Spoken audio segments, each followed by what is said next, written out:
Salut à tous, j'espère que vous allez bien, bienvenue dans cette nouvelle vidéo. Comme vous l'avez vu, on va se parler aujourd'hui de quelques nouveautés qui ont été présentées par le constructeur Huawei. Alors présentées historiquement à l'occasion du Mobile World Congress de Barcelone, un grand salon qui s'est tenu à la fin du mois de février et pour lequel le constructeur a refait une petite piqûre de rappel, notamment pour tous ceux qui n'avaient pas pu être présents à Barcelone, sur ses principales nouveautés. Et moi, dans tout ça, sur ces produits essentiellement informatiques, j'ai décidé d'en retenir trois qui m'ont d'ores et déjà tapé dans l'œil et c'est de ça dont je vais vous parler aujourd'hui. C'est parti.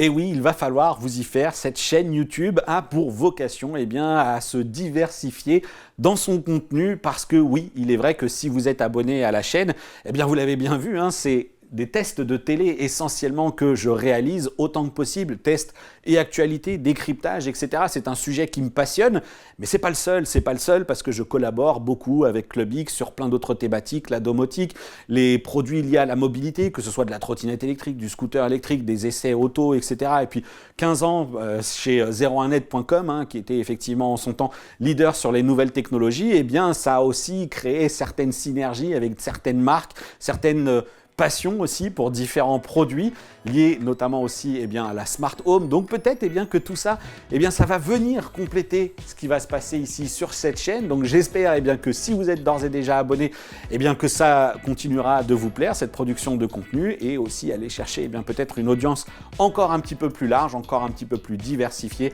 dans sa curiosité. Bref, une audience qui correspond tout simplement à mon profil.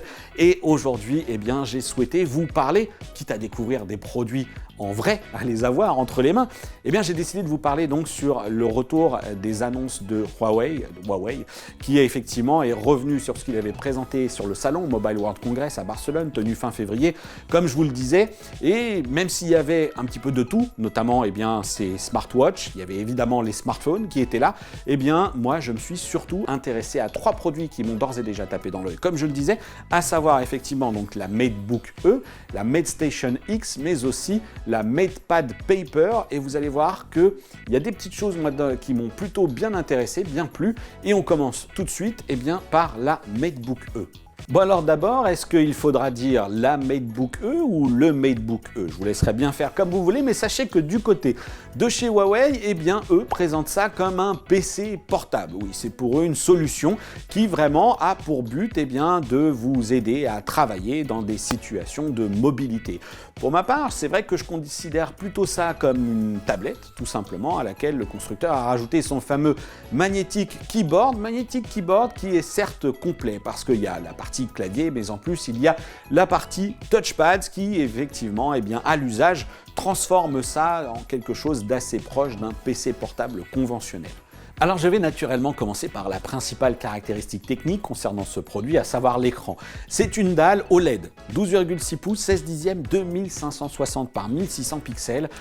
Pour avoir vu le produit, je dois bien reconnaître que franchement ça fait son petit effet. La combinaison entre cette haute définition et donc cette grande résolution, mais aussi cette technologie OLED avec ses contrastes, ce côté un peu éclatant que l'on peut avoir, c'est vrai que j'imagine assez bien travailler confortablement là-dessus pendant plusieurs heures. Alors attention, ça dépend évidemment des usages, mais en tout cas, le côté confort semble être au rendez-vous selon mes premières impressions. Et un confort qui devrait d'ailleurs être très appréciable aussi parce que la dalle semble bien lumineuse. Alors Huawei communique deux valeurs, une valeur de 400 nits et une valeur de 600 nits. Je verrai un petit peu ce qu'il en est au moment où je testerai le produit. Puis il y a évidemment un point concernant la dalle sur lequel je serai particulièrement vigilant et sur lequel Huawei n'hésite pas à mettre des chiffres assez impressionnants en avant, à savoir que la fidélité des couleurs, le fameux delta E, la dérive colorimétrique serait inférieure à un delta E moyen de 1 et que l'espace colorimétrique des CIP3 serait super bien reproduit. On verra ce qu'il en est au moment des tests, mais ce qui est sûr, c'est qu'en tout cas, ça destine ce produit, ce MateBook E, pas seulement à une utilisation bureautique, mais aussi à tout simplement aux utilisateurs qui souhaitent s'adonner à des pratiques, à de la création artistique. Et d'ailleurs, sur place, il y avait justement une artiste, Mayada Off, qui effectivement est une artiste côté bande dessinée, etc. Et qui, du coup, elle semble avoir été plutôt convaincue pour l'instant. En même temps, elle était invitée par Huawei, donc on va prendre effectivement ce constat, on va le mettre pour l'instant un petit peu, on va le prendre avec des pincettes. Mais ce qui est intéressant, c'est qu'elle a réalisé cela directement sur l'écran de cette partie tablette en utilisant le Huawei M Pencil. Et pour en avoir discuté avec elle, elle m'a dit qu'elle avait trouvé justement le stylet plutôt léger, agréable, réactif et l'interface suffisamment fluide pour créer donc cette illustration. Et on voit bien en plus, c'est une illustration qu'elle a créée directement sous Photoshop. Et donc, comme c'est du Windows 11, vous allez pouvoir retrouver tous vos outils de créa, et ça, c'est plutôt un bon point. Il y a évidemment toute la partie connectivité qu'on s'attend à retrouver sur ce type de solution, quand on a besoin d'avoir des produits nomades comme ça, à savoir du Wi-Fi, évidemment, du Bluetooth. Du côté de la batterie, Huawei n'annonce pas d'autonomie, mais on sait que c'est une batterie 11,46 volts avec une capacité de 3665 mAh. Et là aussi, il me tarde de tester ce produit pour voir justement quelle est son endurance. Autre point très important pour ce type de solution nomade, c'est le poids, moins de 700 grammes et moins d'1 centimètre aussi d'épaisseur. Voilà franchement deux arguments aussi en faveur de ce MateBook E. Et vous l'aurez compris, comme c'est une machine qui fonctionne sous Windows 11, elle intègre également la suite des composants qui vont avec. Et du côté du processeur, en l'occurrence, Huawei est allé se sourcer auprès de chez Intel et des puces de 11e génération. Et ça commence avec du Core i3 jusqu'au Core i7 en passant par du Core i5. Et ça fait partie des premières choses sur lesquelles vous pourrez intervenir, de la même manière que vous pourrez choisir la capacité de mémoire vive entre 8 et 16 Go et également la capacité de stockage entre 128, 256 et 512 Go de mémoire flash.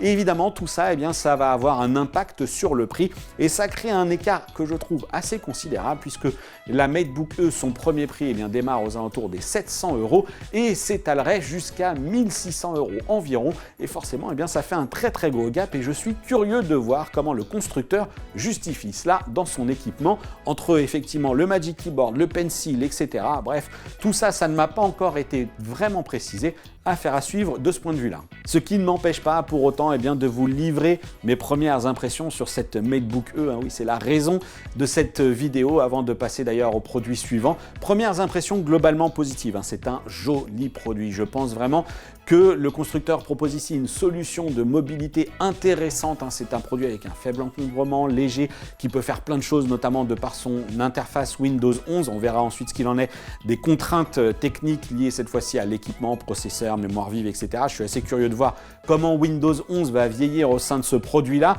Néanmoins, la conception est bonne. L'écran, évidemment, la magie de l'OLED opère aussi sur ce petit format de dalle, 12,6 pouces. Il semble contrasté, évidemment, réactif, assez lumineux, que ce soit réactif d'ailleurs, que ce soit sur les manipulations au doigt ou les manipulations via le stylet. Ça, c'est aussi une bonne nouvelle.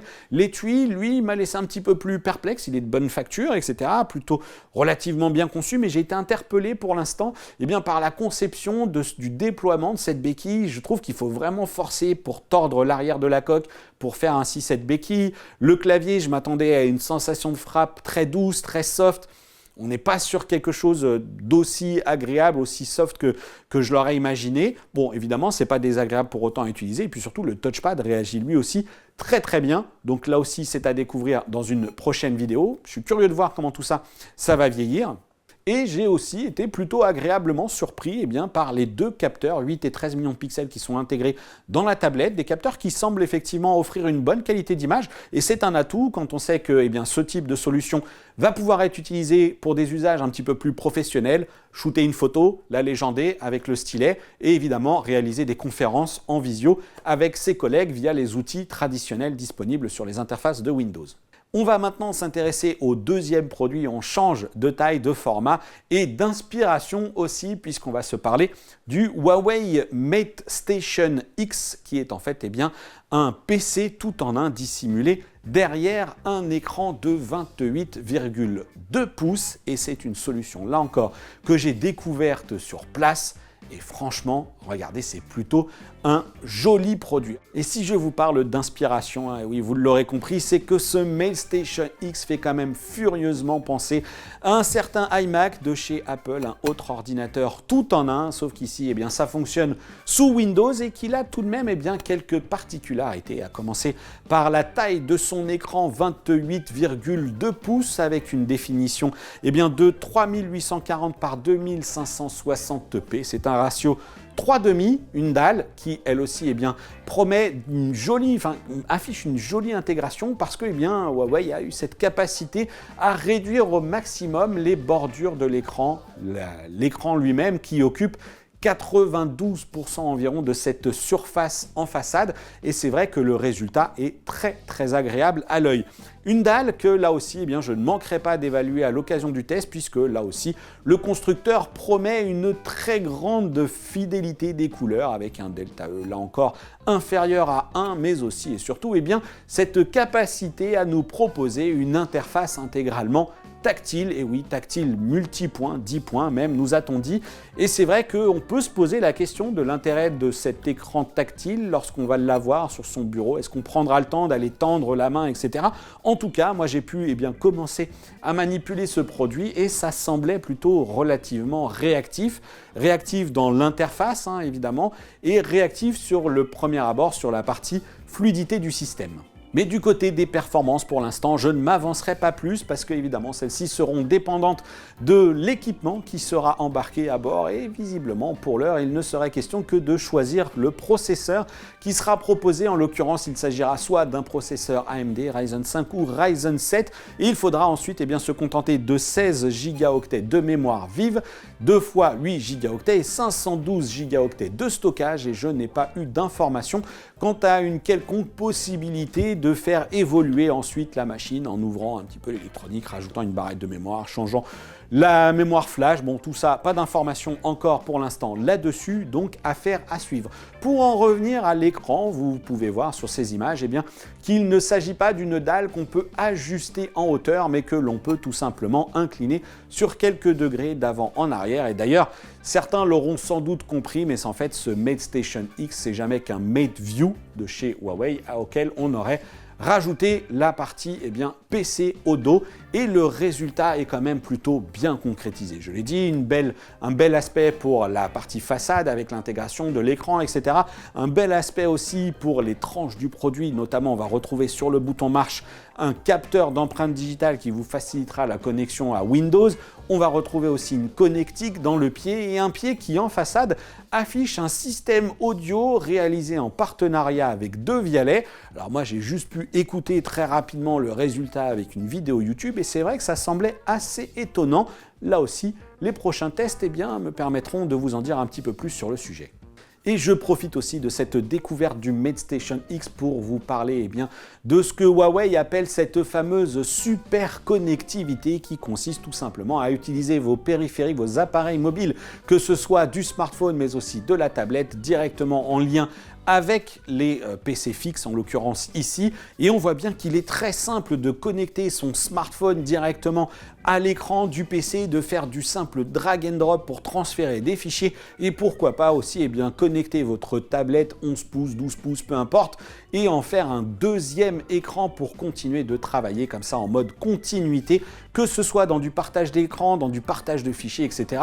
J'ai trouvé cette utilisation plutôt très intéressante, là aussi dans la logique de création de contenu. Moi, je me vois très bien monter des vidéos sur l'écran principal et avoir ma palette d'outils sur la tablette, par exemple. Encore faut-il que la configuration soit suffisamment puissante. Et c'est justement sur le potentiel, la polyvalence que pourrait offrir ce MateStation X que j'attends vraiment le constructeur, parce que à 2200 €, je suis curieux de voir ce que la partie GPU de cette solution a à offrir. Ce processeur AMD, j'ai peu d'informations sur le sujet, donc on va bien voir ce que ça donne, parce que tout de même, il ne faut pas oublier que à 2200 €, le constructeur se rapproche très près de son concurrent, donc avec cette iMac, et qui dans cette version 24 pouces par exemple, et tout simplement, je crois que j'ai juste passé la mémoire à 16 Go, 512 Go de stockage, je suis à 2129 €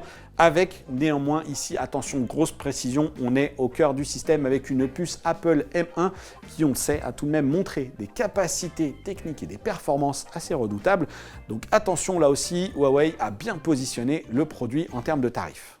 Et je vais maintenant terminer cette vidéo autour de ma petite sélection de produits parmi tout ce qui avait été présenté par Huawei, tout ce qui était disponible même au sein de ce store parisien, où on pouvait notamment retrouver le MateBook 16, le MateBook X Pro. Le constructeur a même annoncé une imprimante laser. Bref, il y a quand même pas mal de petites choses qui sont en train de maturer chez le constructeur.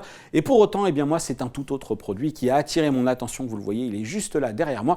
Il s'agit de ce MatePad Paper, c'est un cahier numérique. Si le constructeur s'est manifestement inspiré de l'Apple iMac pour créer son MateStation X, franchement, ce que nous présente ici à nouveau Huawei, me fait clairement penser à des produits que l'on va retrouver chez Bookin par exemple, ou Remarkable, ce fameux cahier numérique qui est pensé, conçu pour faire de la prise de notes, tout simplement remplacer vos blocs papier par une interface façon tablette et stylet. Alors il faut déjà que vous sachiez qu'on n'a pas d'informations quant à la disponibilité en France de ce produit, ni même le prix définitif, mais on sait, Huawei nous a tout de même dit qu'il serait à moins de 500 €. Alors pour ce prix, à quoi peut-on espérer? D'abord le format de l'appareil qui sera un écran 10,3 pouces, écran à encre électronique. Il sera donc naturellement livré avec son stylet et il proposera 4 Go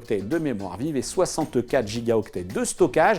Pourquoi faire? Évidemment, comme je l'ai dit, faire de la prise de notes, remplacer tout simplement un cahier papier par une version numérique, mais plus encore également, puisque vous pourrez aussi écouter de la musique, par exemple, lire des livres électroniques et surfer sans doute sur quelques-unes des applications, puisque ce produit fonctionne avec le système d'exploitation maison et que vous retrouverez donc en partie, j'imagine, les applications qui sont disponibles notamment sur l'App Gallery de Huawei. Le stylet qui est livré, c'est toujours ce fameux M Pencil avec ses 4096 niveaux de pression qui semble se comporter plutôt pas trop mal. J'attends de voir ce qui va vraiment ressortir si jamais j'ai l'occasion de tester ce produit justement sur cette impression, sur cette précision, sur cette fluidité, sur cette capacité à imiter véritablement un stylo, sur les différentes types aussi de plumes ou de billes, etc. qu'on va pouvoir configurer dans le produit. Tout ça, il va falloir voir comment le constructeur fait évoluer la chose, qu'il nous propose côté logiciel. On sait que d'ailleurs, comme c'est essentiellement du logiciel, d'autres mises à jour pourront venir compléter ce produit. Les premières impressions, comme je l'ai dit, sont globalement plutôt bonnes. Du côté du stylet, j'ai pu remarquer que c'était relativement précis. Il y a toujours cette forme de latence qu'on va retrouver sur les écrans à encre électronique, sur le rafraîchissement, par exemple, quand on navigue dans les menus. Et en revanche, sur le suivi du tracé, c'est tout à fait correct. J'ai trouvé que c'était effectivement plutôt fluide et précis. Là encore, peut-être une seconde vague de tests pour valider tout cela. Et surtout, ce qui m'a vraiment d'ores et déjà beaucoup plu, c'est le feeling que l'on a, le feeling lorsqu'on écrit, mais le feeling lorsqu'on tient le produit, cette sensation vraiment d'être à l'aise, d'avoir à la fois un bon format entre les mains, pas trop encombrant, pas trop petit, suffisamment efficace pour prendre des notes. Donc ce produit, il offre à la fois une bonne prise en main avec ses 360 grammes, c'est pas trop grand, c'est pas trop petit, c'est joliment fini, il y a effectivement suffisamment de bordure pour positionner les doigts, on peut écrire confortablement.